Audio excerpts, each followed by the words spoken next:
Do it. Record I look also. at pick up the podcast. Blah. Yeah, we are welcome, and I will check my own stuff out real quick to make sure it works. Yeah, we're live, so do it. Record also. Oh my gosh, I just got it. I just got an earful full of my own voice, and I don't like it. Yeah, we.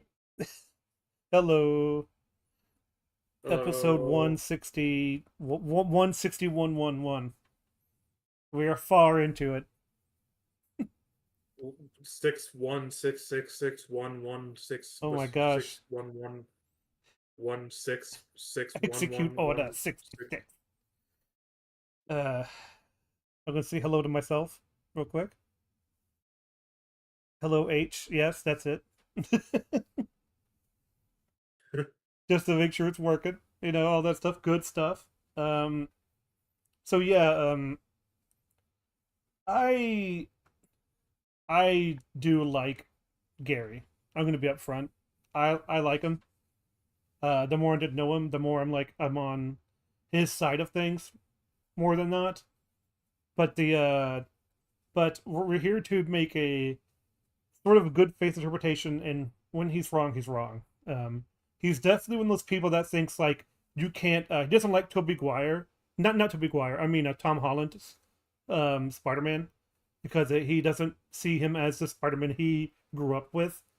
He doesn't I like. mean, He has that adaptation argument all the time. I've had those moments too with other characters. Is like Hmm. I don't think Tom Holland's a bad Spider-Man. I really like Tom Holland's I Spider-Man. do too. But I've had those moments where, for example, the James Gunn Superman movie, I saw this Lex Luthor and I was like, this is not my Lex Luthor. This is not the Lex Luthor I grew up with. Um, This is not the one. This is not the one I came to love. Even Which is Gene understand. Hackman. Um, It's under. yeah. Sorry, go ahead. No, it's more of the like Gene Hackman. I see him as a Lex Luthor because he's actually forming plans, and he actually is pretty smart to do the things he does in that movie. Um, he's not just some guy. Like he does have this ego. Like he's just better than other people, and I'm like, Adaptation art. mhm. Sorry. Well, it's just that he's definitely more the comic book Lex Luthor. The hidden base, the staying away from Superman, being Superman's arch enemy. Then you have the animated series Lex Luthor, which is a businessman who turns into a supervillain. Uh, which like, and Yeah, then he does the mad science stuff because he no longer has his business. So it makes I sense. am. I am a big fan of businessman Lex Luthor. I'm a very I big am fan of too, except for Jason that. Eisenberg. Jesse Eisenberg. Jesse, Jason Eisenberg, Uh, Jason. but adaptation arguments are fine as long as you're not like in like an actual discussion about the film and that's one of your arguments. I admit I did use an adaptation argument when I first did my after theater thoughts on That's fine. Superman. No one has really Uh, has a problem with that. Really, it's more about is the adaptation good on its own, and I think that's where it falls apart for the Lex Luthor. I would guess because he's not uh, consistent with himself. I I like Gary. I think Gary is a neat guy, but I just don't watch his videos. It's just not my thing. Sure. If I'm gonna watch people critiquing films and stuff like that, I mainly just watch people like Mahler or random Hmm. film talk or stuff like that. Yeah. But yeah, I do too. I still like Gary. I think he's a neat guy. And he's done a lot of stuff, and he has a. And I'm not shilling his book, but he has a new book out about him going to jail and about how he used to do drugs. Oh, it's a Oh, biography. oh Okay. yeah. And he owned a comic book shop, and how he got his life together after prison.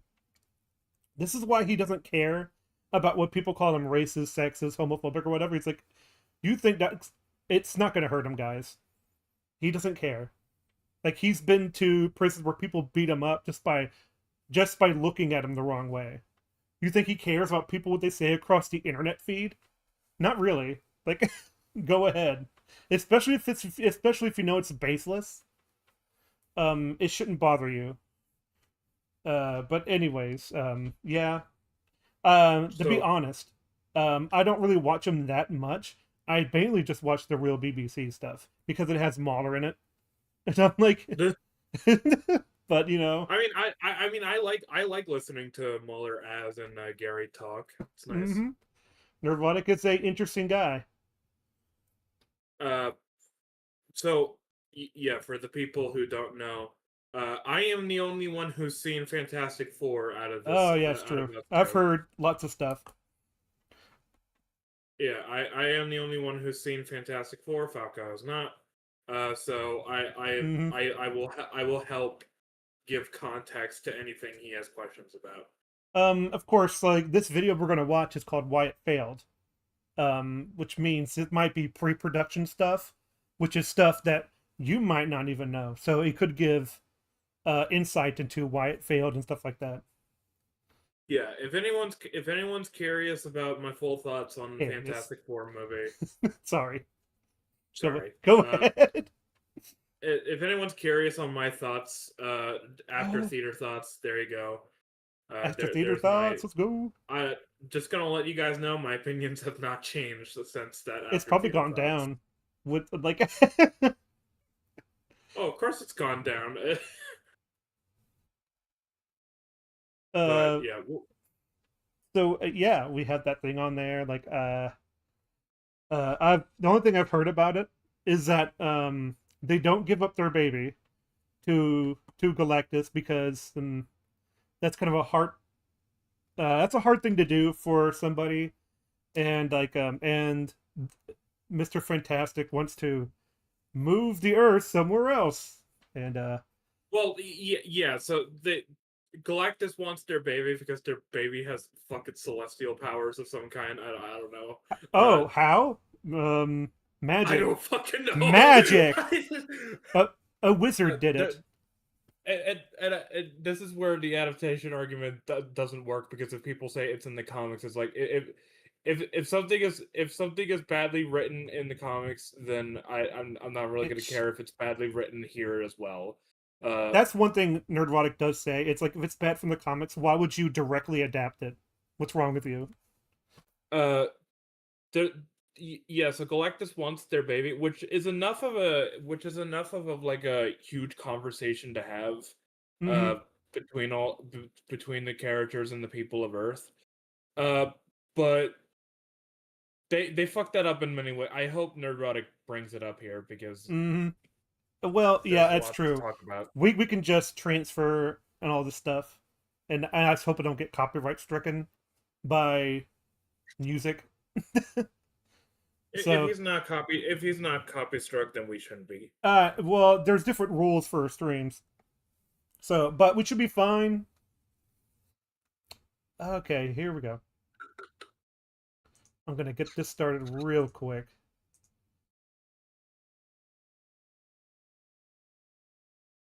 Ba-da-ba-ba-ba-ba-ba. Oh Come god. on, let me. Thank you. Yay! It's there. Cool. I feel ill from the fucking ramen I ate. Oh, Jesus. well, it is like 100 degrees in my room, and I'm like, I'm sweating. Like, Well, I I picked the beef flavor, which was probably a horrible choice because mm, it's way too salty, and there's also the fact that I drained too much water before I put the seasonings on. oh, So it became really fucking sticky and gross. well, I don't know what to tell you. Are you talking about the packaged ramen?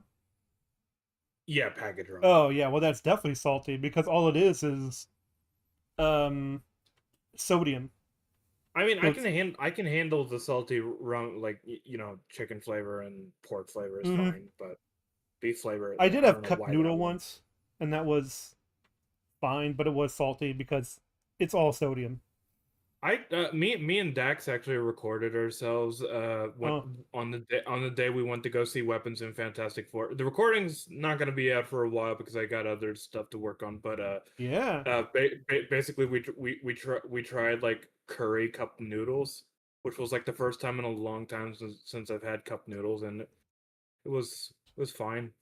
It Mm. was fine. Noodles were very bland, but the Mm-hmm. actual curry stuff was neat. All right. You know I loved it. Anyways, Fantastic Four. Sorry. I need to turn this up because I'm not getting any volume from this. For me, anyways. Maybe I should turn myself up instead. You know I loved it. But it seems like right now, a lot of people seem to be loving it. As of this moment, it's got an 88% certified fresh Rotten Tomato critic rating. That's 250. Oh my god. Let's go back, huh? By the way, we shouldn't be using Rotten Tomatoes. Every fucking time is like, look, people loved it. Yeah, fucking 2,500. Well, plus that means like, you know, either 3 or 4,000. That's it.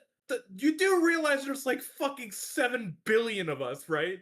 Or 8 billion. Has the number gone up? I don't know, but I think you made your point. Like, if you took 2,500 people in New York City, you wouldn't come close to the full population. Even here in our small town, that's not enough to make a pool of people. And then there's 250 reviews, and I'm like, gee, I wonder if people right out of the theater are reviewing it well because they probably saw it early, which means they're fans. And let's not forget, 6 out of 10 when it comes to Rotten Tomatoes boosted up a score. So they're not all consistent. So anyways. 88% certified fresh Rotten Tomato critic rating. What a fun movie. This is absolutely the sweetest film I've ever seen in the Marvel Cinematic Universe. Now, it's the #1 movie in the world. Oh yeah, I forgot that was a commercial. Well, that's fucking the Green Lantern became #1 movie in the world. Because like it was the only thing.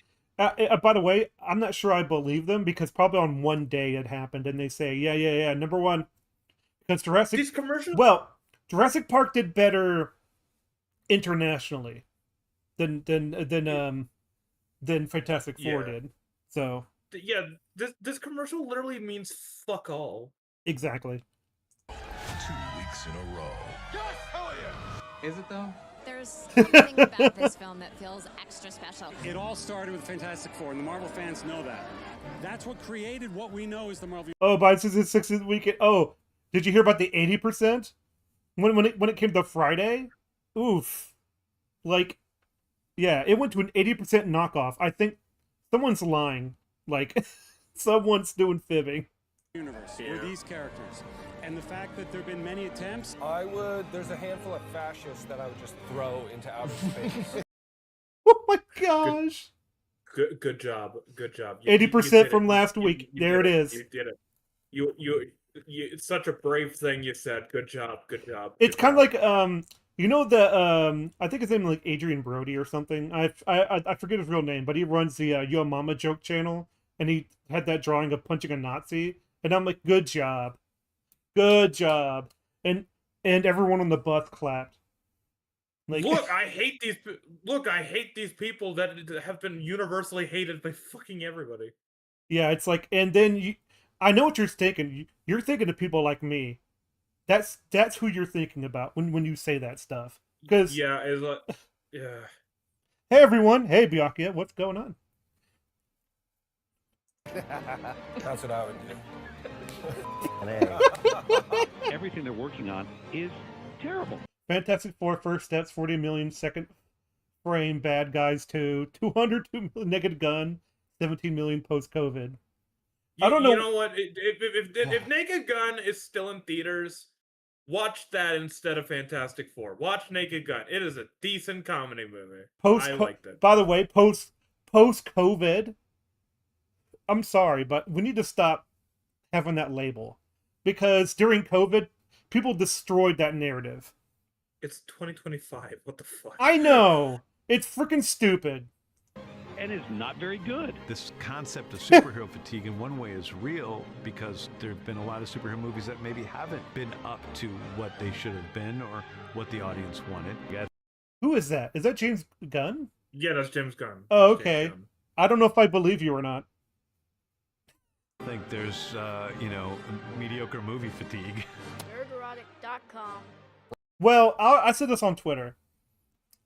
Bad writing fatigue led to superhero fatigue, which led to just bad fatigue. Like, it's just like people's movie fatigue in general. People stop going because the degradation of quality of movie has gone down so much. Friends, it's been said that July of 2025 will decide the fate of the superhero film, and now that the month is over, we can definitively say it's not looking good, particularly with Disney Marvel, who just received another earth-shattering wake-up call. Sorry, that edit got me good. That's okay. Some might argue that it's time for Kevin Feige to hit the panic button. Others might argue, like yours truly, that we're way past that. So let's not bury the lead here and get right to it. I agree. Superheroes have been dead for like, I don't know, 10 years. At least when it comes like creatively. Like, all you've been doing is trying to rehash the same things and thinking that you were still on top of the world. You could just do anything you wanted. The Fantastic Four first steps might be Marvel's last steps. Because, and this is Variety saying this, not me, although I totally agree, and Actually, I tell a lie. Probably 5 years, because like that was 2015, which means superheroes were still pretty good. I apologize. did not mean for that to rhyme. Fantastic Four craters by 66% in second weekend, and that includes an 80% Friday to Friday drop. Now, some of you out there might be saying, hey, this is just another Disney Marvel movie post-Endgame performing like another Disney Marvel movie post-Endgame, and in the past cases, I'd agree with you. But in the case of Fantastic Four First Steps, this is a devastating blow to Kevin Feige's regime. Now, I want to preface this by stating specifically to anybody from Disney, Marvel, or Hollywood, or the Access Media who may be watching out there, it's not like we haven't tried to warn you for years. But if anyone... Yeah, that's true. Oh my gosh, are they trying to do Prometheus? Oh my gosh, it looks like a... It does look like that ship. It really does. Is in doubt well, that the they really couldn't just put real fucking visors over their faces, could they? Well, you have to see their faces. We can't have that, no. Well, you can still see their faces through the fucking visors. Listen, I don't think you realize that people don't come to see people with masks on, okay? Fantastic Four cratering in its second week isn't catastrophic at all. You don't have to listen to me. All you have to do is take a look at the current Access Media headlines and the meltdown from the Access Media shills. Normally, they're doing their best to cover for a questionable Disney Marvel failure, but it's not the case this time. For the most part, they do that every time. They really do. At least it's it like, guys, Brave New World wasn't a failure. Guys, Thunderbolts wasn't a failure. Okay, Byakuya, I love you, but like, it that should never be said. That at least it's not a green screen. I'm like, oh, you mean that should be normalized? It should be the normal thing to do, that it's not on a green screen. Like, I'm not trying to downplay that. It's like, yeah, that's not really a positive or a negative. It's a neutral sort of thing to have. It should be commonplace, is what I mean. Anyway, admittedly and unapologetically, I got a great deal of enjoyment watching the corporate legacy media and the influencers struggling to come to terms with the truth that they have been denying for years. It's kind of funny that, oh yeah. I listen. Gary doesn't like that there's a female Silver Surfer, even though it's comic accurate to another universe. Well, I've said this before in my after theater thoughts. Is like, it wouldn't change much even if it was a male Silver Surfer. However, I still think they fuck up with what they were. It's what obvious they were given. Why they? Yeah. It's obvious why they made it a female Silver Surfer, because it's fucking Marvel. So. Oh yeah, like it's like any way to get around something. It's like even if she was in the comics, it's the intention. You got to think about the intention. Yep. They wouldn't do this if it was opposite. Like, they really wouldn't. Yes. Yeah, they are doing it for points. Points, basically. Social points. Marvel is a damaged brand, and it was all self-inflicted, and this has already had a negative Oh, no. I hate that. I hated that phase of Marvel. is every male hero needs to be hit in the balls by a female. It's like, yeah, thanks. Damaged brand, and it was all self-inflicted, and this has already had a negative effect on DC, superheroes overall, because it's not just Marvel and DC, the theaters and Hollywood. Just let this sink in. The 7th Dinosaur movie is going to soundly beat James Gunn's Superman and a Fantastic Four that is made and distributed by the company that actually owns them, Marvel. And now questions are openly... But seriously, how do you explain this? Like, what happened? Fantastic Four, new stats gross, 100.7 million domestically. 80% drop from its debut. Just explain this. What happened? And I'm like, have you not paid attention to the last 6-7 years? Being asked, like, how did we get here?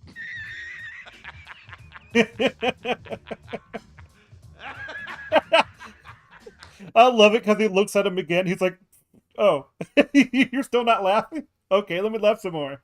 That's one of the best laughs I've ever seen in a movie. It's really good. You serious? Is this superhero fatigue? Yes. I know. And my favorite, maybe it's... Some people won't want to hear this, but I might be time to stop putting all the blame on studios or creators. Oh, yeah, I remember this. From reported movies. It might be time to start looking at the movie level of the moviegoer. This is really obnoxious. Like, blaming moviegoers. It's like, because they won't watch movies that are just better than other movies. Here's the thing. Average people got crap to do. Okay? I mean, like, they have a 9-to-5 job, and they just want to just chill out and not think too much at the movies. So they want to go see something with their kids. And, like, man, I'm really tired of superheroes, because they're probably going to be crap. So it's like, so we're going to go see the dinosaur movie. I don't blame them for that. And telling them that they're, like, intelligence level of the moviegoers, you're saying that they're stupid. Okay? So what happens when they see something that's more creative and they give it, you know, more love than other stupid movies? Are you going to call them stupid or intelligent then? Like, that's really insulting. It's phenomenally stupid. Films like Jurassic World, not gonna argue with that. And Superman Fantastic Four at the box office. Was Fantastic Four, was that a stupid movie? Do you think they didn't have an inch of intelligence in there? It seemed like they were competent in, like, the first, I'd say, like, 10 or 15 minutes, but wow. everything else was just pure fucking stupidity. So yeah, I don't like this. I don't like this comment. This is dumb. Time to blame the audience. What? What the f? And we'll get to all of that, but let's start with the box office. And we have a lot to choose from with our analysis. Forbes Fantastic Four box office in free fall, down 80% from last week. You know, he looks like Josh Brolin a little bit in that photo. Yeah, he grew a rock beard because even though he normally shaves, they had to turn the power off because apparently in order to make all the teleporters teleport Earth into a solar system so far away that it would take like millions of years for Galactus to find. Even though that was the case, the only way to power up the teleporters was to just turn off the lights. Just preserve power. There you go. Also, what is wrong with this green screen? Or whatever, this effect. It looks like he's not doing much back there. Well, that's something they redid. Terrible. That's something that's something they kind of had to do a little bit of reshooting for because oof. In the actual movie, he's covered in flames. They had to fix that because people were complaining about the flames not covering his body.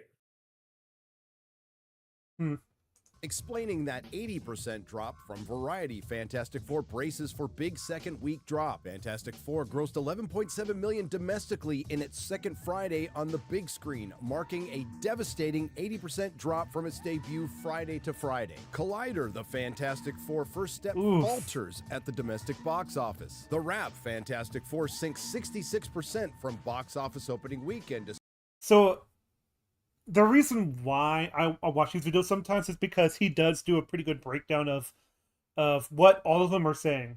This is not just one or two or even three studios.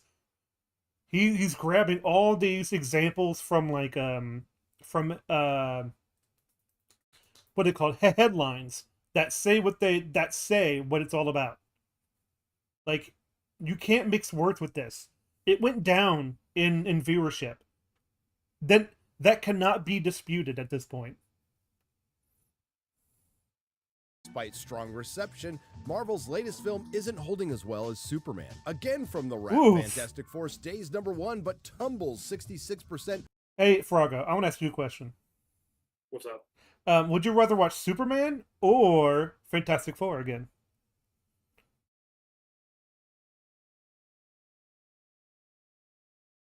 I'm pretending I'm holding a gun to your head. It's like you got to watch one of them. Pick one. I think I would rather watch Superman. I thought you would say that because Superman looks interesting enough. Like,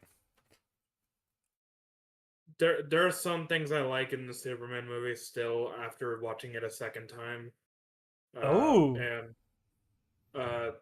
that second time, there's still lots and lots and lots of issues, but I still think the Kents, any scene with them is better than anything in Fantastic Four. and I hear the some of the alternate characters are pretty good. So. Oh yeah, Mr. Terrific is really fun to watch. Mm-hmm.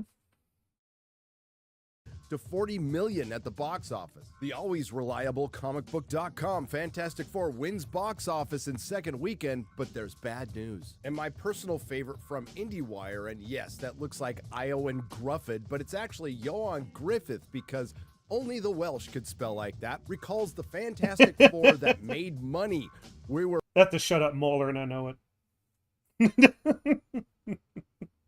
Being true to the comic, while First Step suffered an unexpected blow at the box office this weekend, 20 years ago, a quartet of superheroes found success with audiences. But we're gonna go with Variety's Fantastic Four craters by 66% in second weekend. Heavens to Murgatroyd, they use the word crater, how hyperbolic. Marvel's first family might not save the day after all. The Fantastic Four First Steps is quickly losing steam in its second weekend, signaling the comic book adventure isn't connecting at the box office beyond the film's core demographic of superhero fans. And apologies for stating the obvious, but let's make this clear distinction now. There are superhero fans and comic book fans, and while there's still a little crossover, they are now, strangely enough, two separate entities. Heading into FF's second...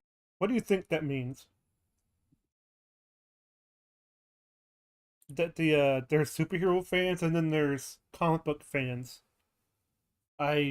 I guess he means like what the iconography is and what the source is. I think he's talking about as far as like superhero fans and comic book fans. Mm-hmm. Superhero fans are the average audience who like superheroes, watch the movies, that sort of thing. But comic book fans are the ones who actually studied the superheroes and stuff like that. That's what I was kind of going for. Is that the superhero fan is more of the popular culture version of it. It can still be good, but it's definitely a little bit different than the comic book version, which has the lore and all the details behind it. I was like, yeah, that's fair.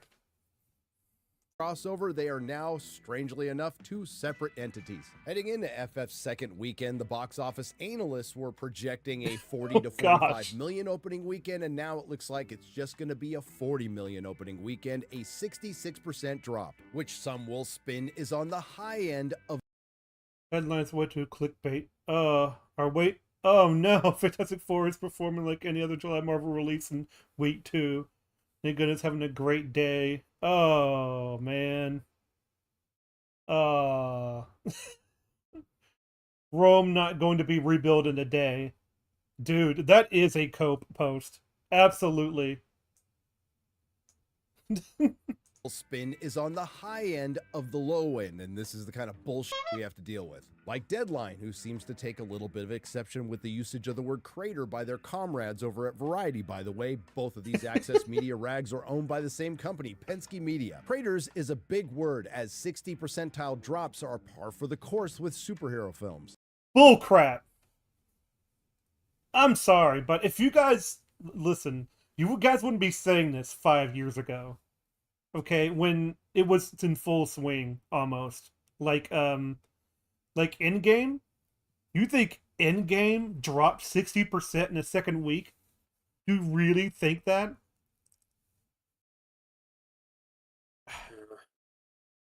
Are you not feeling good? Oh, sorry. No. It's just that Oh man. at least Weapons is doing better than this film. Absolutely. Go see Weapons. Watch more independent. And you know what? Speaking of independent, I heard Angel Studios has a video game out. And I'm like, really? And it's like, yeah, and it's like you face monsters that are like that are supposed to be children's sketches. And I'm like, oh, that sounds actually a little interesting. I need to check that out, because as much as I like I know Angel Studios is a Christian organization when it comes to making movies and stuff. I'm like, they're doing stuff that's like A24 type stuff. Like except it's for a religious sort of background, but they're doing original kind of stuff, and it's kind of like, it's really kind of interesting, because what was that one movie that was really controversial, about the guy going in after children? Huh? Oh, the guy going in after children? Yeah. He was a military man. He rescued children from slaves. I can't remember. But like, yeah, but you know, the opposite of cuties. But anyways, yeah, it's like it got a bunch of it's kind of funny how when you try to it got the what's that effect where they tell you not to see it, but that makes you want to see it even more? The Streisand effect. That's what happened to it. You are coping and seething. Again, the box office analyst predicted a drop. Why does he say that? Analyst. Oh gosh. I don't know. It's just a small little joke he likes to do, I guess. I guess, yeah, because I know you too well. I know that's a joke, but still, it's just like, Also, this background, I could probably name almost everybody in it. That's how iconic this background is. It's pretty neat. What the heck? Yeah. Who is that down there? What, as you can see near his right arm, look at where my who's that little face down there near that brown box? Is that Kingpin? Like, might be, because there's Kingpin right above it. So I'm like, yeah. It looks like As. But anyways, As.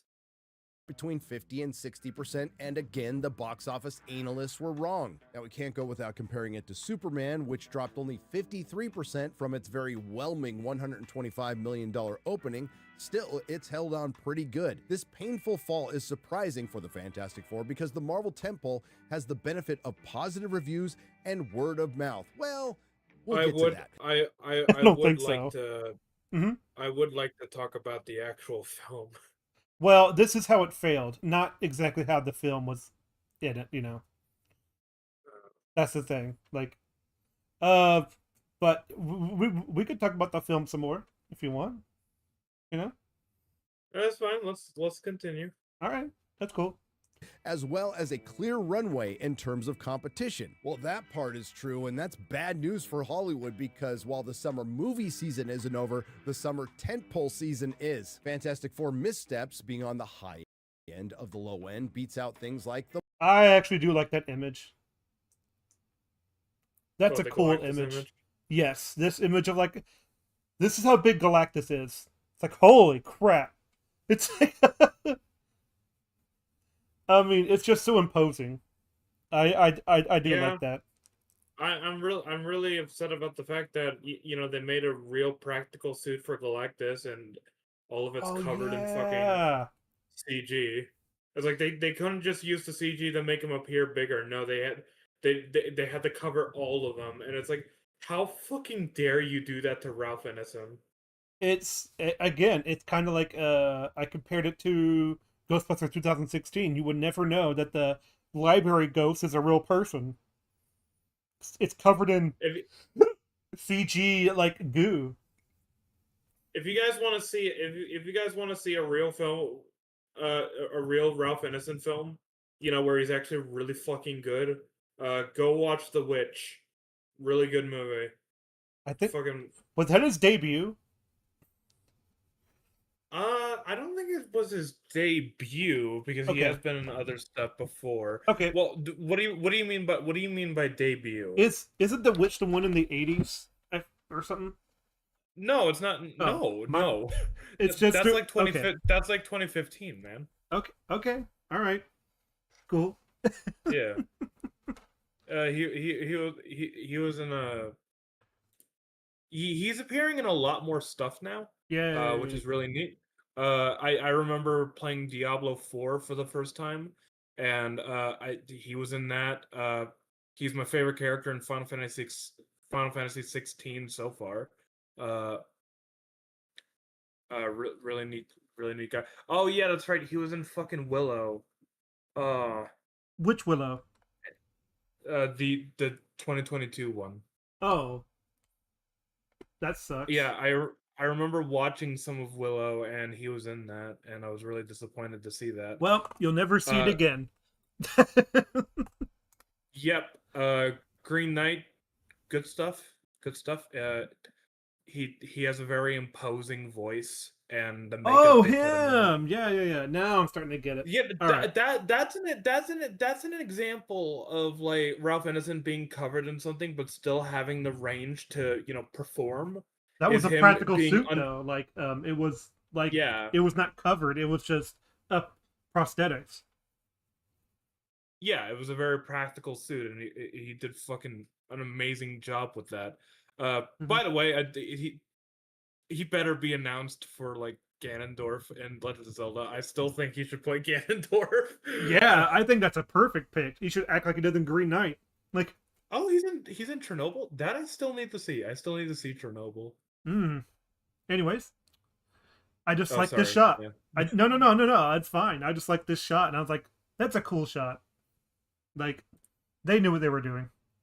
Steps being on the high end of the low end beats out things like The Marvels, which was down 78% in its second weekend. Captain America Black New World was down 68%. Black New World! Oh, gosh. 8% in its second weekend, which is awfully close to Fantastic Four.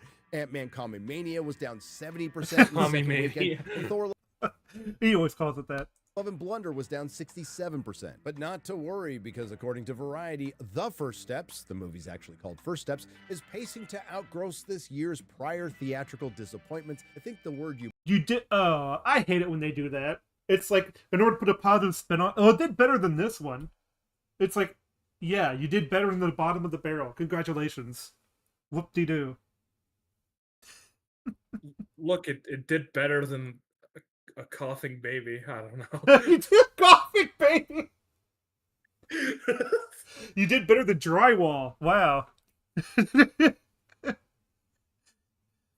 Also, yes, Bjork. Yeah, I was talking about the Robert Eggers, The Witch. You remind me of a Tiny Toons episode where they had like celebrity. They were doing the Hollywood Square parody, and so like Montana Max has to he could get all this stuff, and so all he had to do was like have the question of how would pilgrims describe their life in the when they lived on Plymouth Rock or whatever, and like and the dog goes rough, it's like he's like, do you agree or disagree with that answer? Then it's like, I disagree with the whole show. And it turns out the dog was right. They described it as rough. So it's like, it's so dumb. But anyways. So I was looking at Ralph Ineson's IMDb, and Ooh. it kind of upsets me that the footage they're using as is like his IMDb It's Galactus. It's not Galactus. Oh. It's not even Galactus. It's literally an interview with everybody in Fantastic Four First Steps, but Galactus. Oh, that's so wrong. It's like, wow, fuck you too, Marvel. Yeah, it's like, man, I think I suck.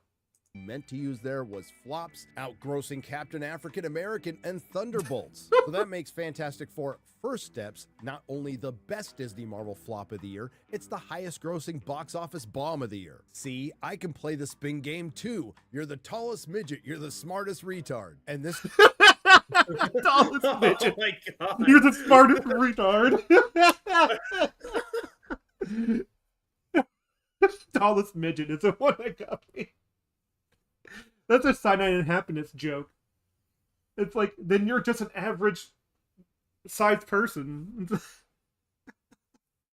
This is a rare day because I agree with Paul Tassi on Forbes when he says it's difficult to spin this. I would also agree with him when he says this is far from a roaring "we're back" war cry, which Disney Marvel absolutely, positively needed. He continues, it's not quite clear what happened here. Actually, Paul, it is, but we'll let you have your say. The film reviewed well among critics and 86%, well, that's par for the course, really well among fans at 92% on Rotten Tomatoes. A site where the audience score outside of television is incredible since the Captain Marvel fiasco, a site that has the Thunderbolts rated higher than Iron Man. And Oh.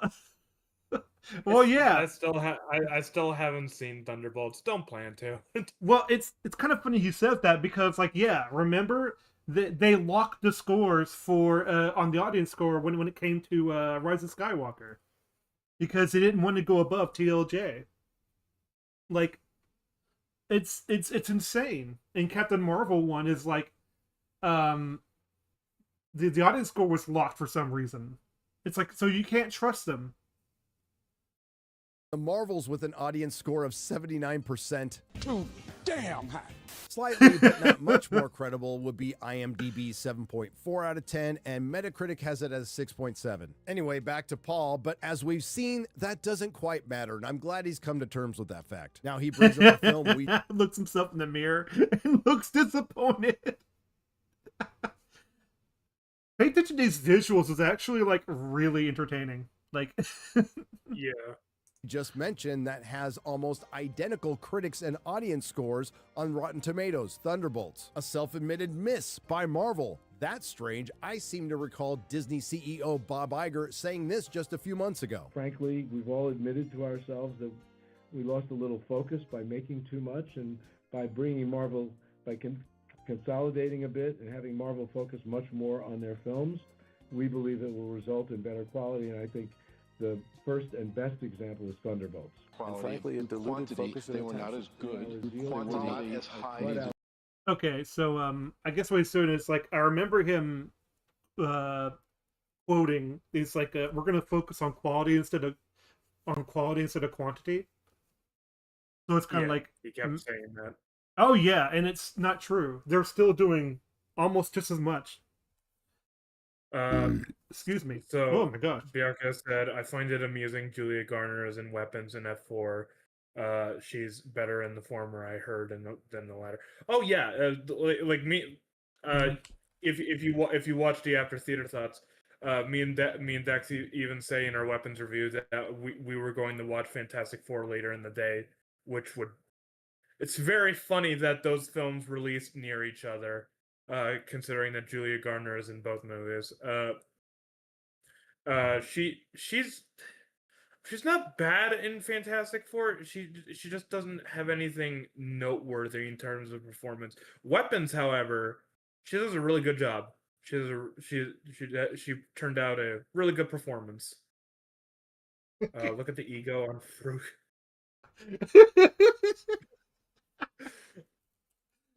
I was just. I know. I'm being cheeky. All right. Quantity in our case, quantity, attention, needs attention. Yeah, this is definitely one of those things where it's like he keeps saying it over and over again, like it's a magic spell. You know what this reminds me of? Do you remember when Call of Duty World War II was coming out and they Boots on the kept ground. saying, "Yeah, we're going back to boots on the ground combat. It's boots on the ground. We're gonna do some boots on the ground." It's Boots like on the ground, boots on the ground. It you- sounds like when you say that, it sounds like a what you say in a jamboree. We're goddamn boots on the ground, boots on the ground. you know, just because you say it over and over again doesn't make it True. you know happen. Yeah, it's like affirmations. It's like, remember, boots on the ground. Yes, boots on the ground. It feels more desperate than anything because they keep fucking saying it as if it's gonna draw in an audience. Yeah, exactly. If you have to say it over and over again, it's probably because it's not true and you want people to think it is. If you say very little and you let the game speak for itself, you're a lot more confident. So it's like, yes, exactly. Please, stop.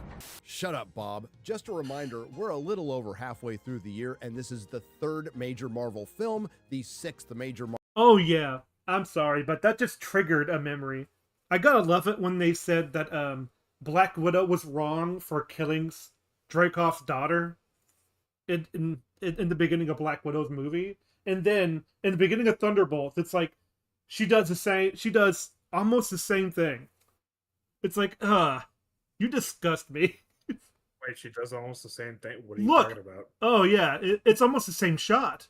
We're a little over halfway through the year, and this is the third major Watch, Marvel... that one. And I'm like, how could you do that? Oh yeah, wait, did Yelena cause that? Yes! Jesus. I know! And I'm like, wait, monster? You know, I hear that the Thunderbolts are now going to be like the new Avengers, which Oh is yeah, very, they're getting sued very over curious. that. That's funny, isn't it? Haha. Wanda does it. It's like a big travesty that it's a big tragedy that turns into like one of the biggest Laughing stocks? halts, Like biggest halts in Hoax, the Marvel right. Cinematic Universe. Mhm. Because of the Sokovian Accords, but she could do it. It is like, huh? Oh yeah, Okay. she says like she killed a whole bunch of prisoners, and it's like, haha. It's like, okay. Stupid Avalanche. film, the sixth major Marvel project. They just released another animated series on D+ this week, Eyes of Wakanda, and we have one more show to go, Wonder Man, based on the comic book character, and I have to say, the resemblance is uncanny. And this brings us to The resemblance of the canning. I don't know. Listen, I just don't care anymore as long as it's good. I'm just like, yeah, whatever. Sometimes I'm just tired. Even though I had criticisms for Sinners, I will Mhm. say best Ryan Coogler project that I've seen, because every other thing that he churns out for Marvel is like, oh dear God. the question of why the Fantastic Four First Steps failed, something that's perplexing those influencers and Access Media members. It's a mystery wrapped inside an enigma. According to box office analyst Jeff Block, Fantastic Four is not a top-tier Marvel franchise. Never has been. Remember, this ramps up. It's kind of funny. That's hilarious to me. It's like, yeah, what could have been? It's because like when it comes to Fantastic Four, it's really simple. Family fighting. What? This is the same shit that James Gunn did. It's What? just like, it doesn't have to be a huge success. We could handle a regular success. It's like, yeah, keep coping. Anyways. Oh yeah, he's now a liar. Like he just says like, he's known to be a chronological liar now. It's funny, but like it's like you wouldn't present this with this much marketing and fucking build up if you weren't planning it to be a huge success. You're only saying that so that people don't catch you fucking crying about it. Yeah, exactly. It's it is definitely you're coping and seething. and then you make Pretty much. excuses. So all you have to do is have a family of superheroes fighting crime, and then there's a threat, like a citywide threat that could be worldwide. Like, that's really not that hard. Like, Yeah. In fact, if you're gonna do the thing where it's like they've already had their powers, it's like just have them just accepting their powers and trying to get through it. Skip that part and just show bits and pieces of it. You can do that pretty easily. Guardian of the Galaxy, as much as James Gunn is kind of he's not a terrible person, but like he's a, let's see, a liar, but he did a good job with Guardians. Like, you get introduction to these people, this party, really quickly, and they do a good job. No, but we're tired of origin stories, so that means we could just never fucking do origin stories ever again. You can do origin stories. It's fine. I'm fucking sick and tired of that fucking argument. I hate it. I'm not saying you can't do that. Every time I go like, I would have just liked to see more build up to the characters that they become. Oh, so you want another origin story? Well, Nope. we've had too many of those. It's like, you can do origin stories differently. Yes, exactly. It's all about adaptation, like, and execution of it. You can't just say that we can't do it anymore. Yes. It's like saying, like, it's how I feel about, like, well, we can't really have Captain America anymore. His story was done. No, you chose to make it that way. That's what you did. Into the Avengers. That's the real payoff. All right, considering that the top tier characters in Marvel have either been killed off, not recast, or completely neutered, I have a question for you, Jeff Block, and everyone in the audience. Who are the Avengers? And they don't own their biggest character, Spider-Man. I would disrespectfully disagree. It all started with Fantastic Four, and the Marvel fans know that. The answer to this mystery, my friends, is really quite simple. Well, it doesn't help that the Fantastic Four in the past hasn't made money when it comes to movies. That's why it's never been a box office success. Like, it's just, that's what it comes down to. Casting an overexposed Pedro Pascal as Marvel's smartest man, Reed Richards, a female Silver Surfer, and nerfing one of Marvel's greatest villains, Galactus, in a third act that goes full MCU ruined any chances of this film succeeding. Now, okay, now listen, I don't want to be a fucking broken record when I talk about Fantastic Four, but I am really tired of the fact that Reed Richards pretty much gets. Well, a lot of the Fantastic Four members just get fucking sidelined so that Sue can have all of the big moments. It's like, oh, yep, okay, yeah, okay, yeah, that's great. Have her push Galactus. But she's a mother, though. It's about having children. It's so she should be the focus. Fucking God, you could have Reed. How about two? Because he's a fucking father. Got him. Have that. Oh no! You see, women are underpaid and stuff. It's like, sure. It's like it's so fucking easy. All you have to do, well, considering the fact that they have nerfed Reed Richards so fucking much, but are willing to buff out Susan Storm, and people will go, well, Susan Storm was overpowered in the comics, so was Reed Richards. Why can't we fucking buff him up too? Because all he does is stretch his limbs and torso a little bit, and that's about it. He doesn't do anything really fucking creative with his powers. It's very easy for him to just, if you want the scene where Susan Storm does everything she can to push Galactus into the portal, then you could have Reed do that too. You could have him stretch himself all around Galactus, and then wrap his limbs around buildings and stuff like that, and try to pull him in while Susan is pushing him. Because this whole story is the story. Well, supposedly wants you to believe that Reed is trying his best to become the best father he can be, but we're going to give all that parenting moment to Susan. Because fuck it, I guess. Because men don't matter as much when it comes to the corporate media. Like, all right. It's like have it be about the both of them. Exactly. For fuck's Yeah. sake. And also, he said also that they nerf Galactus. What does he mean by that? Do you think he's right? Nerf Galactus. Well, yeah. I don't know too much about how Galactus's full power in the comics. But let's not talk about comics necessarily. He eats planets. He's a giant person, and he's powerful enough to have an emissary. That has the Silver Surfer, who is the power cosmic incarnate. Sometimes Sometimes he's as big as the planet. Sometimes he's smaller than that. He can change just shape. Depends. Yeah, he can change shape. That's actually accurate. But let's just say that like he's not easily thrown aside.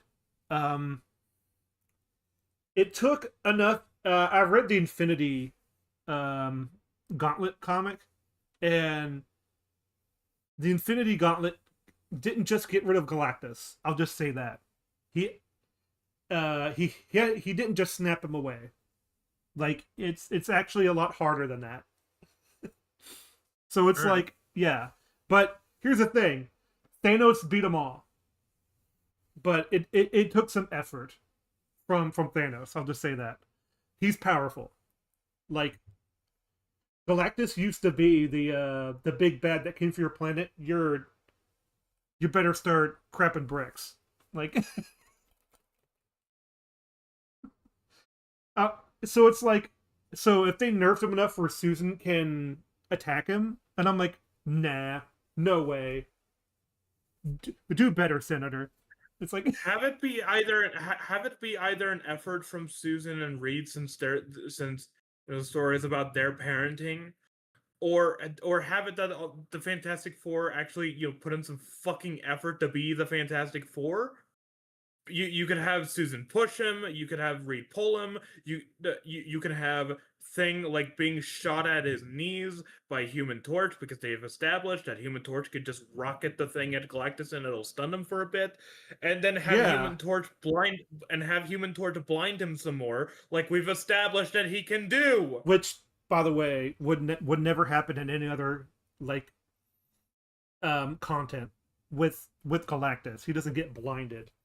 Like so it's like Bianca said Galactus is insanely powerful. He has several heralds doing his bit. Yes, including Silver Surfer. Yeah, he's his herald.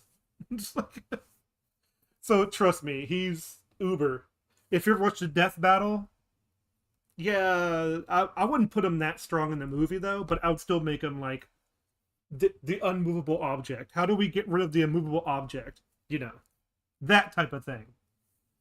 The last episode of Avengers Assemble, no, Avengers Mightiest Heroes, was Galactus came, and then you get all the repeating characters trying to stop Galactus. So it's like, man, it's pretty cool. Watch that show. It's better than MCU. Would this film have done better with a properly cast Reed and a properly cast male Silver Surfer? Yes, with some obvious tweaks to the script. And no, I'm not going to give Marvel credit. It's more than tweaks. It's more than tweaks, man. You would have to start it from the ground up again. Would you agree with that? Would you have to redo the whole thing? Look, if I absolutely had to keep the story with Galactus, then there would be a lot of things I would need to rewrite in terms of what they do in the story. But if I had the choice, yes, I would rewrite it all. Yeah. Well, when it comes to comic book fans, I think they would love to see the male Silver Surfer in a proper MCU film. That would have been a big draw, I think. Yeah, which by the way, they pretty much just put Silver Surfer on fucking pause for a lot of this movie. She is super fucking powerful, extremely fast, able to escape a black hole, can phase through anything, and for some weird reason, there's like a scene where after she escapes the fucking black hole and makes it to Galactus, despite the black hole being something they went to through light speed. Silver Surfer goes to Galactus, and she's like, "Galactus, I have failed you." And like I said in my after theater thoughts, it's like Galactus should have been like, "What the fuck are you doing here? Go get them!" I, we're not just gonna fucking sit here while I wait till we pass Jupiter or some shit. Go get them. You can fly at impossible fucking speeds. Jesus. For lowering the bar so much that we're just happy Johnny Storm isn't gay. As far as ramping up to whoever the hell the Avengers are, it's clear not that many people care anymore. And as far as that good word of mouth is concerned, well, that 66% drop says otherwise. And it's not like that drop was off a good first weekend. It was off a very mediocre one. And no, I'm not going to let this particular subject go because it ended up to be true. Gender swapping the Silver Surfer was an incredibly dumb decision made by a lot of highly paid people, including Kevin Feige, who should be fired for it because they should know better than anyone else that one bad casting decision can kill your project in the crib. And here we are. Again, now, was it a big... What other movie or franchise has been, like, one bad casting really made it worse? I can't quite put it. Jared Leto as the Joker, Jesse Eisenberg as Lex Luthor. Oof! Before the movie came out, you think? It's like, well, lots of people were making fun of Jared Leto before Suicide Squad came out. Let's see. I think the most recent one is Snape being a black man in the new Harry Potter TV series. I think that's a huge mistake. Like, I think that's actually a casting decision people won't get past. But that's the only one I can really think of. So it's like, yeah, there's a bunch of things even before it happens, like, okay. But then, like, people couldn't see, what was, who played Batman in, 89? Oh, Michael Keaton? Michael Keaton. People couldn't see Michael Keaton as Batman. They couldn't see it. He ended up being probably one of the best, like, out of the live action ones. And then it's like, there are people that, like, I can't see that, and then they happen to blow you away. It's like, all right, that's cool. And sometimes you have the right casting, and they suck in it. So it's like, it's hard to say. So, but when it comes to today's stars, I don't think any of them work. So. Reason this movie failed? Yes. Was it the only reason? No. Pedro Pascal fatigue is real, especially when we're talking about a guy who's never been a box office draw. I don't think I'm going out on a limb by saying he... Wait a minute. Those interviews with him and the actress for Invisible Woman, they're fucking weird sometimes, man. Why is she stroking him? That's not his wife. I don't know. These two really like each other in interviews. Well, he gets nervous and he has a touch of woman. So, you know. Who's never been a box office draw. I don't think I'm going out on a limb by saying he immediately turns off a large portion of the potential audience, and to think otherwise is just naive. Although when we see him again in Avengers Doomsday, I think it will be unintentionally hilarious and meta if they show the Council of Reeds, which will be the Council of Pedros. And while I credit Disney Marvel for finally giving Jack Kirby the credit he deserved decades ago in your films, with that tribute at the end, I would say you would show him more respect by actually adapting his characters as he intended. I completely fucking forgot about. I forgot to mention that in my review. That they wow, that makes it worse. They made a fucking tribute to Jack Kirby at the end of the movie. It's like, no. It's kind of funny you say that, and I agree with Gary. You made a female Silver Surfer. That was not created by Jack Kirby. Like, that's insulting. If we're gonna talk about something that actually respects Jack Kirby's work, I forgot what the episode was called, but the first episode in Superman animated series where Doomsday, no, not Doom, fucking, I'm stupid. Darkseid comes to Earth. Yeah, that's the first freaking episode awesome. The first episode where he does his invasion on Earth, that is a fucking tribute to the whole two-parter. Jack Kirby's work. Oh my gosh, the whole two-parter is great. Yeah, Yeah, the entire two-parter, the way they scaled up the animation to where there's a lot of shots you can screenshot and put on a panel of a comic. Mhm. Especially the ending scene with Superman at the funeral. There, there were so many good tributes, not just great tributes to Jack Kirby's original work. It it was amazing, and it felt like a real love letter to Jack Mhm. Kirby. Stan has started. Yeah, yeah, yeah, yeah. Oh, yeah, that's true. Stan Lee was in Fantastic Four. Rise of the Silver Surfer. Yeah. And that felt like a more tribute to Stan Lee than I don't know why they're. That's kind of true. Why Jack Kirby and not Stan Lee? Why not them both? Well, because Jack Kirby helped make these characters and stuff like that. So did Stan Lee. I know, but Marvel's like restraining. Yay, Dane Turbin. Sorry. It's man, I just love like it's kind of funny like when a character's doing too well, be concerned.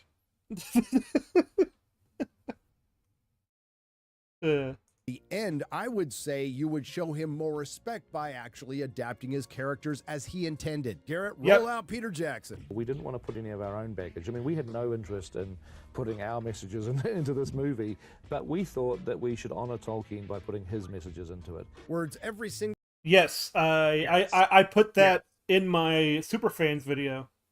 Ow! I fucking hit my elbow. We all needed to know, hey, how's Fargo's elbow? It's not fine anymore. Creative should internalize before taking on See ya, somebody Bianca. else's work. But there is another theory out there put up by social media influencer John Roca, the Outlaw. Kindred God. Spirit. I Oh, used to be God, one of them. No. Who is it? Not Who him. is that guy? Tell me. He is if he shows a clip of him, if he shows a clip of him, I don't need the I don't Okay, need to say it's who fine, it it's is. fine. Oh my gosh, why? Why do I? I'm sorry, people. I didn't know. The Outlaw. Kindred Spirit. I used to be one of those. Some people might not want to hear this. Oh, but yeah. It might be time to We read stop this putting before. all the that was blame on the him. studio. Yep. Oh shit. Yep. That's him. Those are creatives for underperforming movies. I didn't even realize. Who is there left to blame?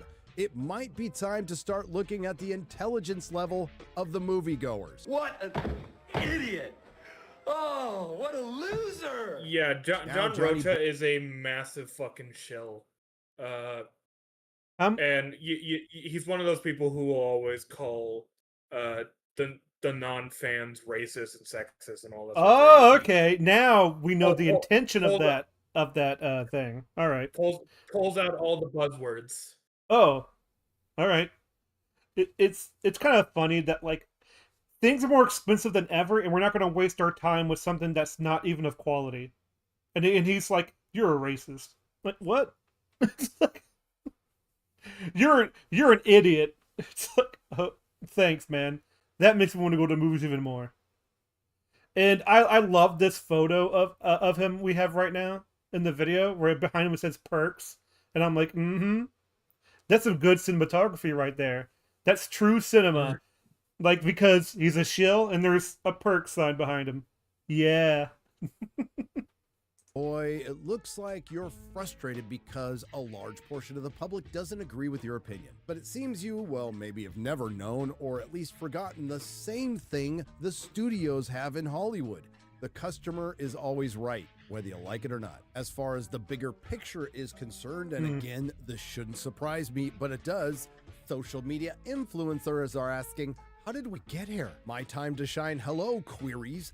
Fantastic Four for... What? Hello, queries? Where's that? What?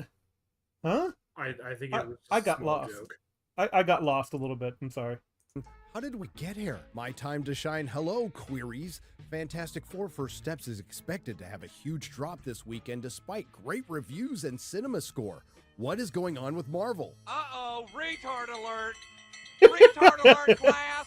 With respect to the returning subscribers who've probably heard this all before, but for the new ones, welcome who haven't, I'll recap this, but try to keep it brief. It turns out it wasn't a good idea to kill Tony Stark and kill or age out Steve Rogers. Turns out it wasn't a good idea to make Thor a himbo turn Hulk into Mark Ruffalo and not recast T'Challa. Turns out it wasn't very forward thinking to bypass decades of comic books that sold in the millions to adapt canceled comic books that sold in the thousands. Turns out it was downright retarded to bring Kang into the MCU and everything that preceded his. So yeah, I don't think it was a bad idea to kill off. I don't think it was a bad idea to kill off Tony Stark because you know that ending in concept sounds like a really good idea to end off Tony Stark's story. Sort of legacy, you think? Yeah. Yes, sacrifice himself to save the entire universe. I think what he's getting at is that like it was a bad idea to do that because now they want Robert Downey Jr. back as Doom. It's like you no longer have the draw that you used to have. Like, yeah, I think from that sort of spin, but I think you could have done more with Tony Stark. But like, it is sort of. I do like that sort of ending in concept. Yeah, I do agree it's a bad idea to do this version of Kang. Kang from Mightiest Heroes is actually like a person who wants to dominate, and is actually pretty smart, but he's outsmarted by plot convenience, I think. But at least they try to make it make sense. Appearance was his will canonically, and then you can the character making it all for naught. Turns out, everything that preceded his appearance was his will canonically. Yeah, that's another thing about what Loki did to the whole timeline is that all that stuff was his idea. They didn't have agency. That makes it really disappointing. No free will. Yeah, no free will. That's what it means. And if you don't like that, too bad. Mike Waldron said so. And then you can the character making it all for naught. Turns out it was ill-advised to spam a bunch of crap content for which even if half of it was good, you wouldn't have this problem. And it turns out that was due to casting directors and writers based on their identity rather than hiring them based on their ability. But I'm not without solutions. Marvel. This is a true thing. That really does happen. Because, like, it can be proven with certain castings. Like, and in fact, they wanted different comic books that were made for diversity purposes, and then they introduced that into Marvel. That's why, and those books don't sell well. And so, therefore, you probably shouldn't do it in your MCU. So, yeah.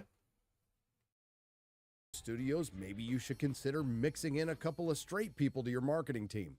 So what I love about being a part of this universe is the diversity and the inclusion, and like so people can recognize that people who look like you are out here. For all the young black boys and girls out there, I'm here. So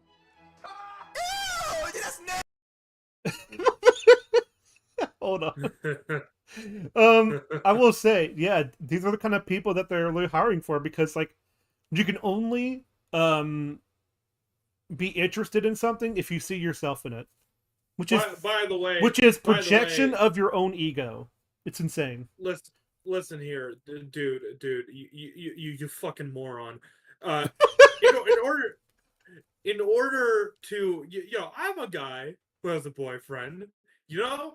I shouldn't have a problem with this. Problem is, the fucking gay character you made that influenced Hiroshima, the bombing of Hiroshima. So I don't give, and blames humanity for it instead of his own influences. So fuck you. Is that Eternals? Yeah. Oh crap! That movie that's supposed to save the world. It's supposed to save lives. It broke new grounds. It broke new ground. Boys and girls out there, I'm here. So also, that's not very inclusive of you to say boys and girls. I don't know. Ew, that's nasty, man. Can you imagine how many lives this is going to be saving? 0. How long will you play Captain Marvel for? I don't know. don't know. Does anyone want me to do it again?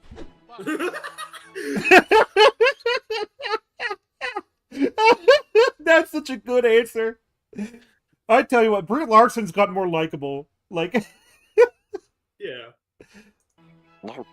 Witches are queer inherently, just because we are outcast and like set aside for many reasons. That's not how it works.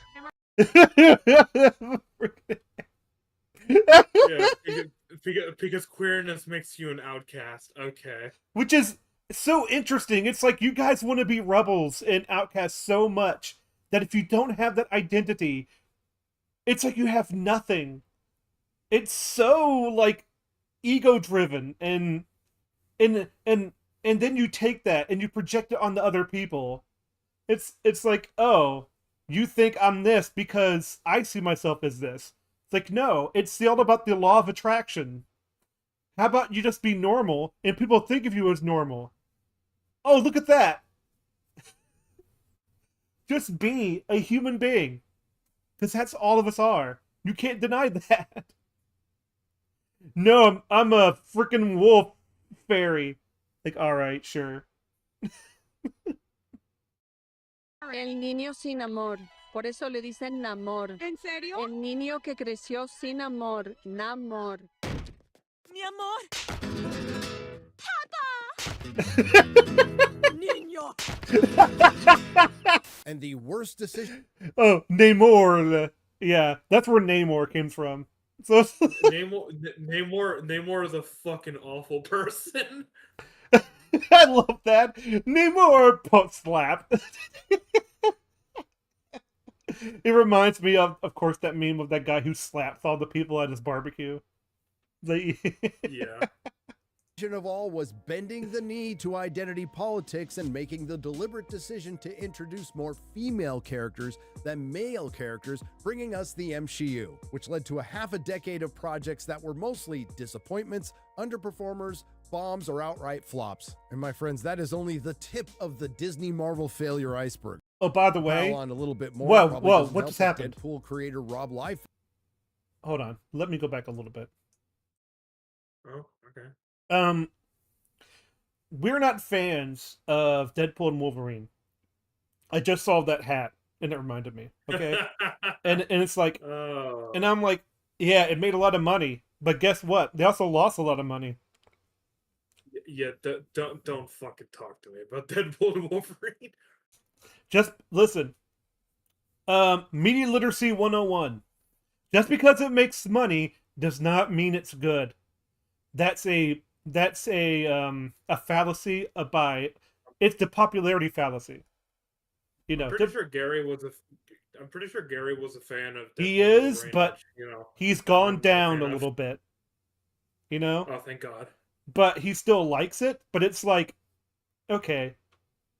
Yeah, but he will say it is the cause of it is the result of what's been happening lately. He's like, yep. A lot of cameos that do nothing. So it's like, It's like, all right. Disappointments, underperformers, bombs, or outright flops. And my friends, that is only the tip of the Disney Marvel failure iceberg. And just to pile on a little bit more, it probably doesn't help that Deadpool creator Rob Liefeld. Okay, let's talk about Rob Liefeld. Listen, as much as he is a creative in the comic book industry, his art is not good. All right? His stories were not that good.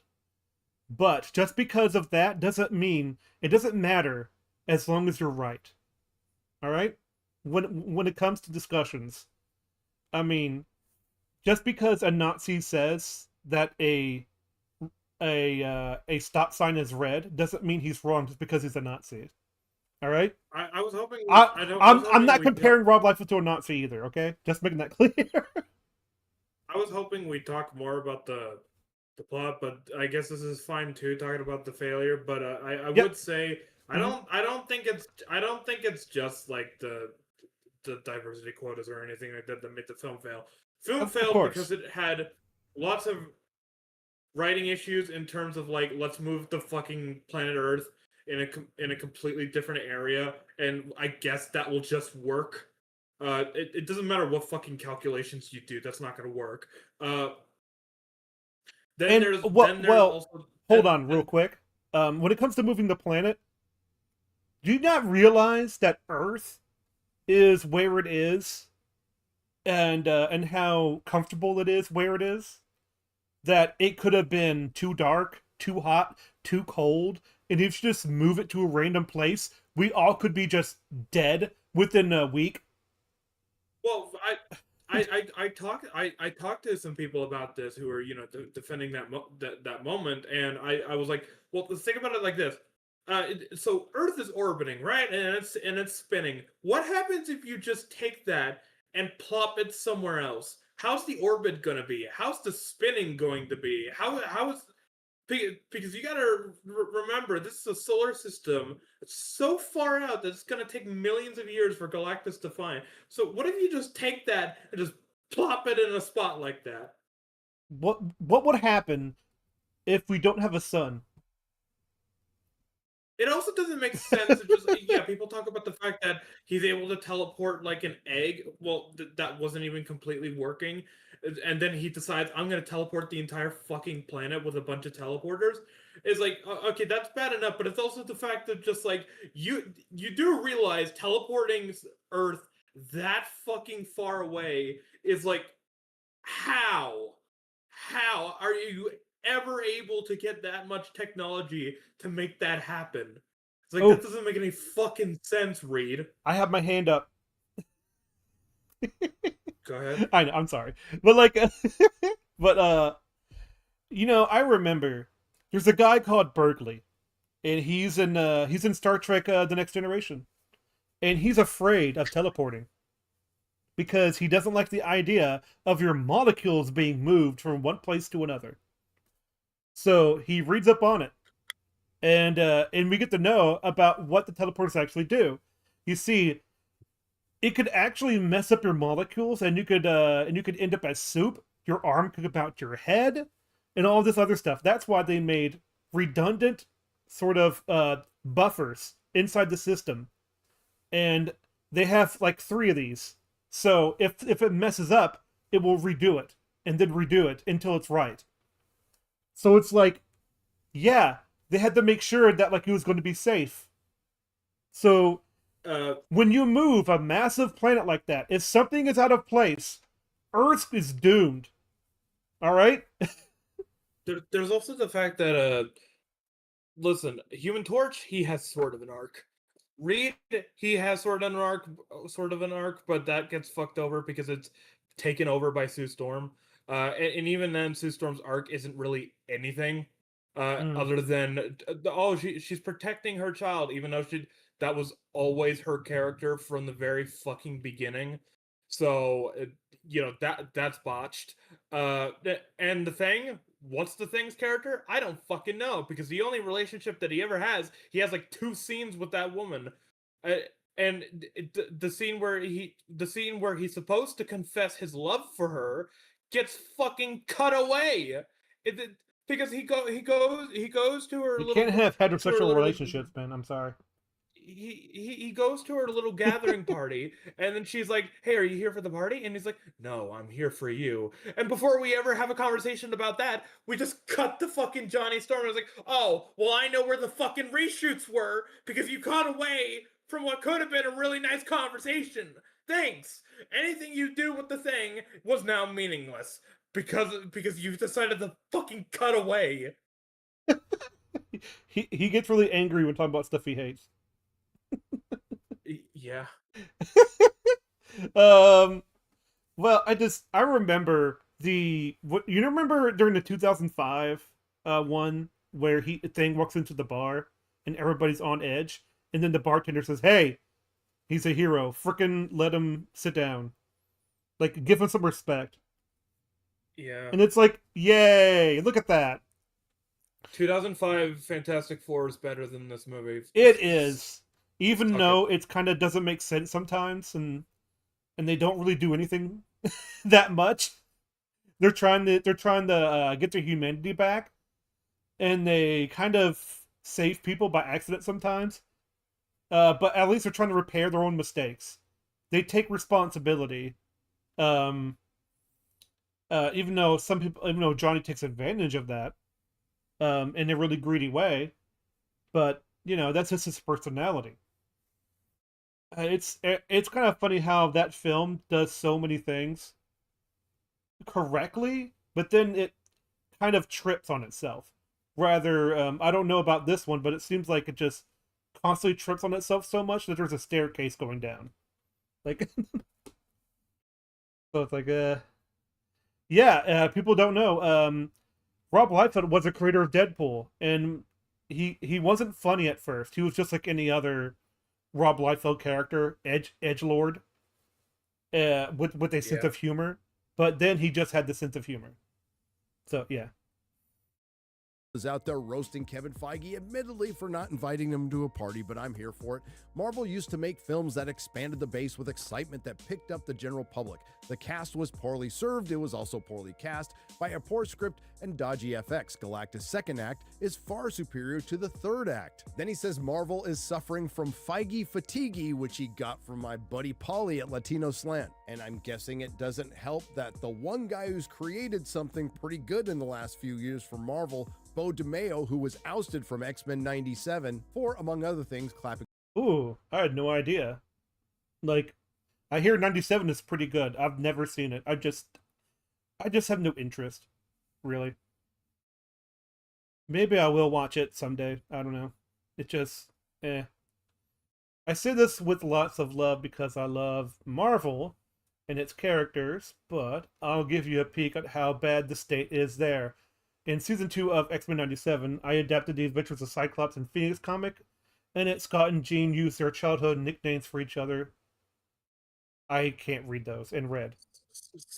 Slim and Red. Slim? Okay. I thought it was Slim On or something. I don't know. You keep my identities There's hidden from two Nathan. M's together. Shut up! If I was the first who would despise me, comes to how stupid the nicknames are. Oh. Oh, wow. Back against the VP of Marvel Animation, and big surprise, she's got a no nicknames on how. Turn my comic collector brain off. What a way to. It's kind of funny they want to take things from the comic book, but then they're ashamed of it. They're still not getting it. Like, they think they're better than the medium they get it from. Like, comic books? That's kid stuff.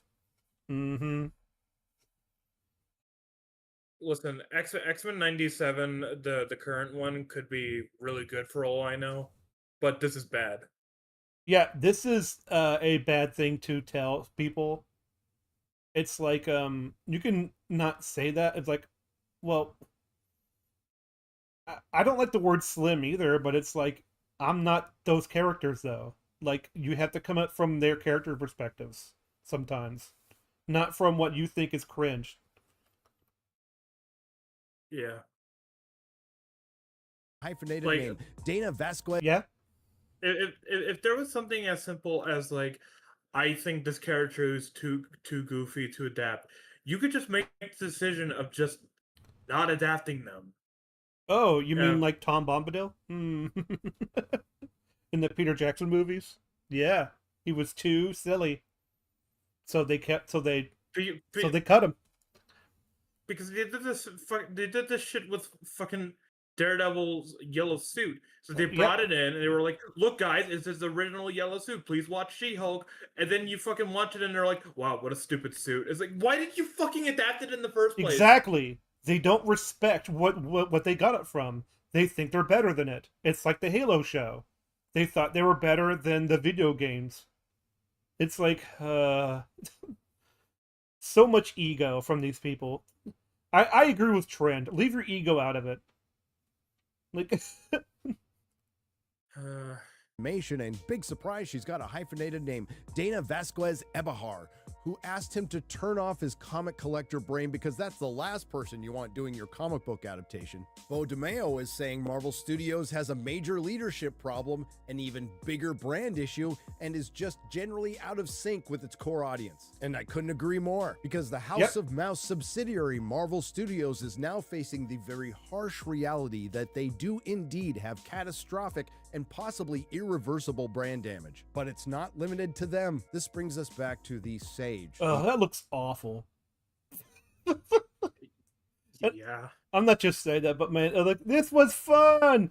Catastrophic and possibly irreversible brand damage. But it's not limited to them. This brings us back to the Sage, the scholar whose wisdom outshines us all, particularly when he was questioning the intelligence of moviegoers who also probably make up the majority of the audience for his channel, John Roca, who follows up that statement with this: if a phenomenally stupid film like Jurassic World Rebirth can crush films like Superman and Fantastic Four at the box office, then something might be wrong with all of us. Speak for yourself, and not the studios or the creatives.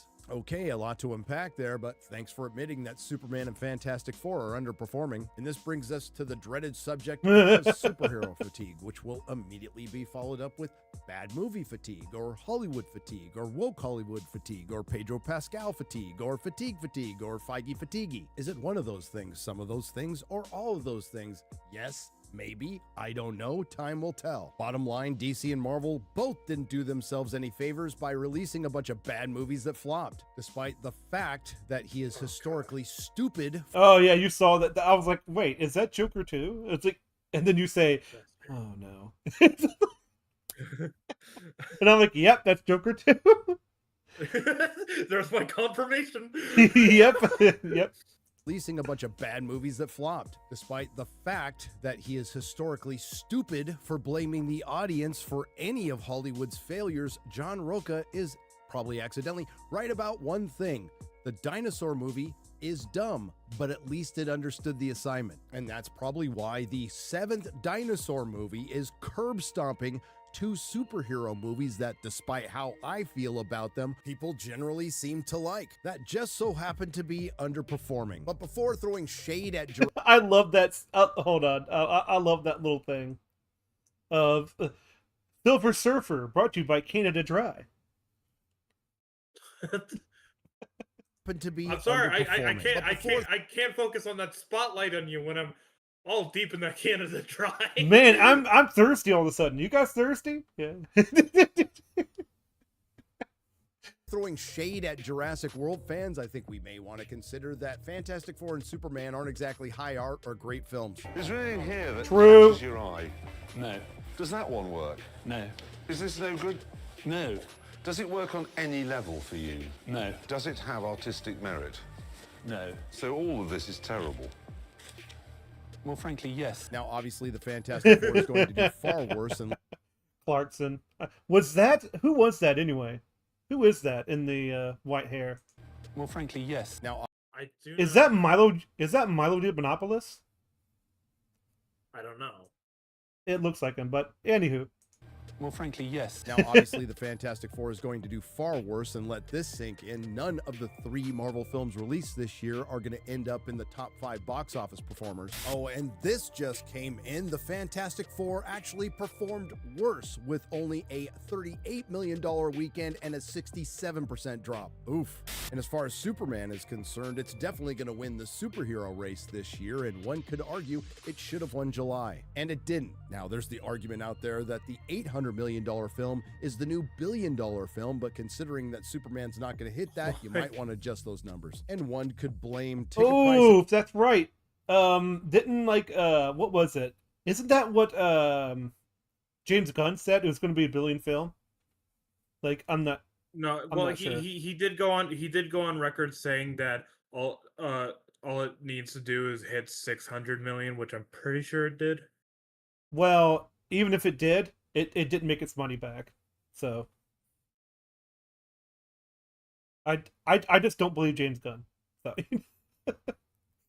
Is being too high, oversaturating the market, diminishing returns, China not being a factor anymore, or Trump. And obviously, aside from blaming Trump, those are all valid arguments. And maybe eventually the studios are going to finally realize that the general audience has kind of moved on from superheroes and you need to bring those budgets down. But unless you find some magic pool of talent out there that all of a sudden knows how to write good stories in Hollywood and more importantly knows how to adapt comic books, I'm not sure if this is going to get fixed. Let's be real. real, Warner Brothers has had plenty of time over the decades to figure this problem out, and they've never consistently done it. And Kevin Feige, specifically the one who has created all the problems for Marvel, has had a half decade to fix them and hasn't, so I don't know how anybody expects him to do it in the future. Sure, Spider-Man is coming. Yeah, that is kind of interesting that like you've had so much time to course correct, and here we are at sort of the turnaround for it, and it's still not getting better. So it's like, By the way, why should we have faith in all this? By the way, apparently Yelena is going to be in a new Spider-Man movie. Oh yeah, I heard about it. I'm like, and I'm like, thanks for making that a So we no have watch. we have Punisher, Hulk, Scorpion, Yelena, and we might have Venom. Why are we putting all these people in it? It's Spider-Man's new day. It's a brand new day. It's like, why are all these people in it anyway? Like, I thought it was separated. So I'm like, I don't know. It's weird. That is so weird. Costume looks great, and it looks like that movie's going to make a lot of money. Unfortunately for Kevin Feige, it's a Sony production. Again, this isn't just a problem for superheroes, it's a problem for the theaters and Hollywood. I think we can all agree it hasn't really been a great year for movies in the theater. But so much for Survive Until 25. We have now gone through the era of the woke-buster, the flop-buster, and now we are firmly in the era of the slop-buster. Nerdrotic.com. Okay. Slopbuster? Yeah, I agree with that. Yep. I mean, I didn't really mind that video. It's just It's just not. Yeah, like I can drink a new brand of tea and I could go like, yeah, this is fine, but not my cup of tea. I'd rather have the one I've stuck with. Yeah, I know exactly what you mean. But like it's just a one-off thing I could just do, and it's like, yep, those are some reasons why people could be not going. But I think it goes a lot further than what he thought, because like that bad writing, man, it's just the main reason. Like it's and he didn't really mention it that much. So yeah. Yeah. It's all I was meta. expecting him to talk more about I was expecting him to talk more about the writing, but or about the movie itself. Not really. Instead, he's like, why it failed. Like, yeah, all right. Yeah, which is fine. It's fine. You do you, man. At least it's much better than. Well, it is fucking leagues better than. I'm gonna talk about why trains are used so much in movies. It's like, I might do a series after the Buffy stuff to be like to talk about concepts like what is the Chekhov's gun and how it's used in certain films and like the bad use of it and stuff like that, like certain like writing tropes and like writing about tropes and stuff like that, or like, you know, just concepts that I find really interesting and like writing ideas, because I think that's more useful than just doing videos sometimes. I bet another day. It's only an hour and a half, so you know we did pretty good for 20 minutes. Yeah, I guess we did. So here's what. Okay, so I want to end with this. Can you get? I want to find your video real quick. Of you pushing the thing. I don't know. Oh, I don't have that on my channel, but I can send you it. Yes, please. I would love that. Because I'm going to show it off as much as I can. This might take a while, but who cares? We're here for the evening. Here you go. Ooh. Oh yeah, there it is. I want to download that. Yeah. It's another day. It's another day.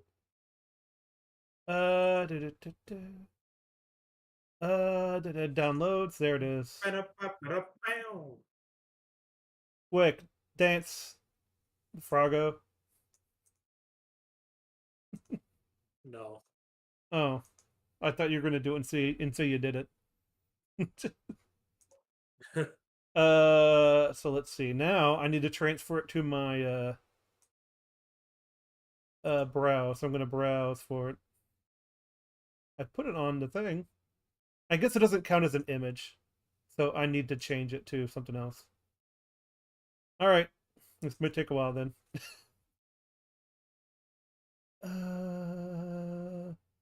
Is it a media source? Is it a window catcher? Is it a video catcher device? Who knows? Image slideshow? I just want the thing. Oh, there it is. Ooh, I can do a window capture, I guess. Yeah, let's change it to a window capture. And people be like, get on with it. Get on with it. Window capture, cool. Window capture 3, sure. Hang on, I'm gonna put it on the let's see. Open, you cancer. So this is based on another meme. So, all right. Now I can do it. Click the window to capture. DVD.exe.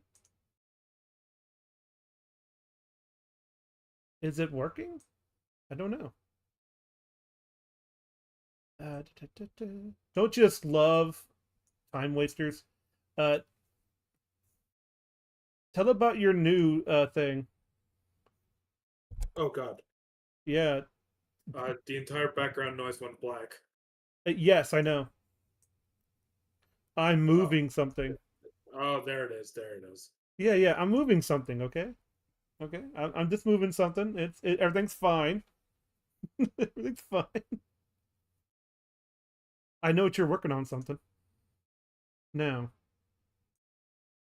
is it working on that end? Let me see. No, it's not. Dang it. Hold on. Well, hold on. Let me get the Because the video starts out as black, doesn't it? Yeah, but it should be at least. I have it on a thing that should be working. I'll just let it go for now. We should take Bikini Bottom and push it somewhere else! That idea. Crazy enough to get us all killed!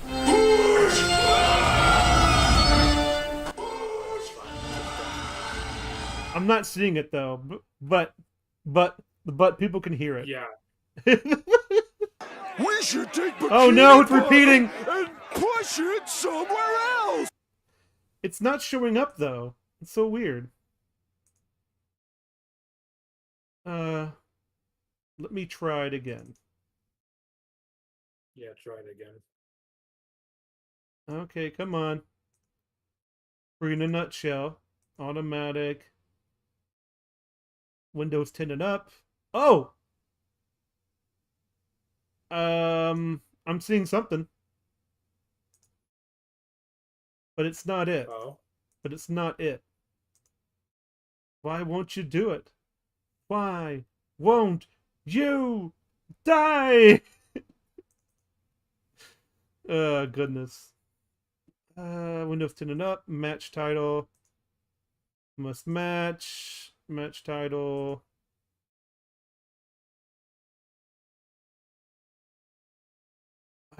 Do you want me to make this easier for you? Sure. I'll just send you the Twitter post. Oh.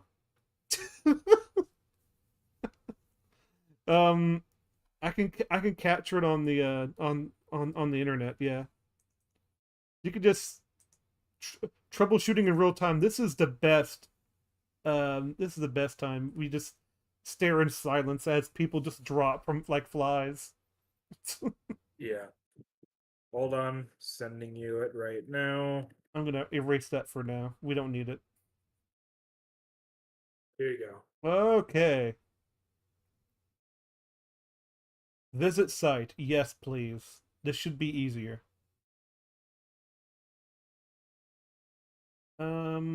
Picture in picture. No, I want to do this. Hold on, mister. I'll leave it somehow transparent so I can see what I'm doing. Alright.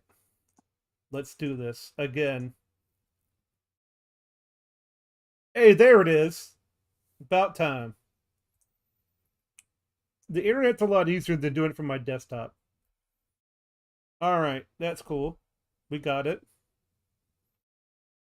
Okay, now, time to watch this. We should take Bikini Bottom and push it somewhere else. That idea may just be crazy enough to get us all killed.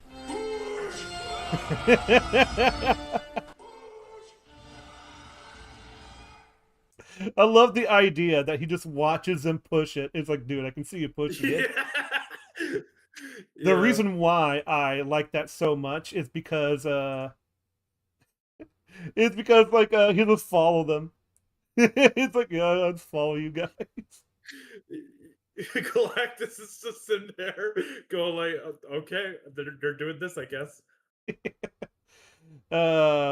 See, it was worth it. It was worth it.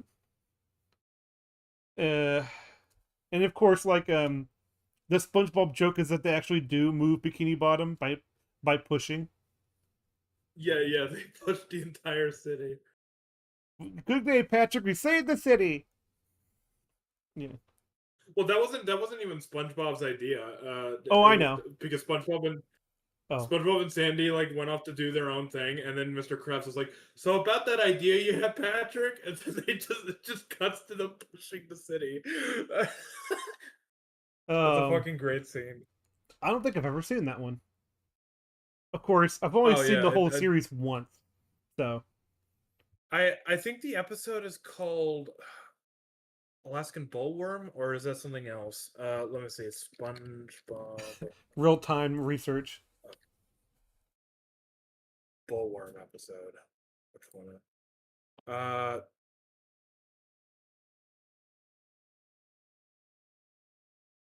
So apparently the episode's called Sandy, SpongeBob, and the Worm. Oh. Alright. Well, I guess it's time. So, you have anything to report? Videos be worked on. Yep, me too. Well, I'm not working on videos. I am almost done with my script. I am at my conclusion. So, I'm doing my outward statements to sort of, well, I know it's called a conclusion, but, like, I'm at the part where it's like, I need to, what do you call it, bundle up my ideas into a bunch of coherent statements and why it's so good and stuff like that. So it's like, yeah, all right. And, doing more comic stuff. Of course, that's my hobby, but still, it gives me time to think of dialogue and writing and stuff like that. So it's like, it actually does help me write scripts and give out ideas. So like, yeah, it's a cute little hobby. And then after that, I don't know. But like after Buffy, I said I probably should do the Godzilla -1 like breakdown, but it's like, man, it's been so long that I kind of want to go through other stuff, but it's like, no, yeah, promises to make. Like, all right, I need a promise to myself, but whatever. Okay, so I think that's it. So I think it's time to say goodbye, and I think in a few weeks I'll be able to do something that's going to be like, we're going to have like a suffering of some kind, because I plan to do something really, it's going to be a good time and then a bad time. Because like I kind of want to go through until we tap out. So, I'll see you guys next time. Bye bye. Yep. See ya.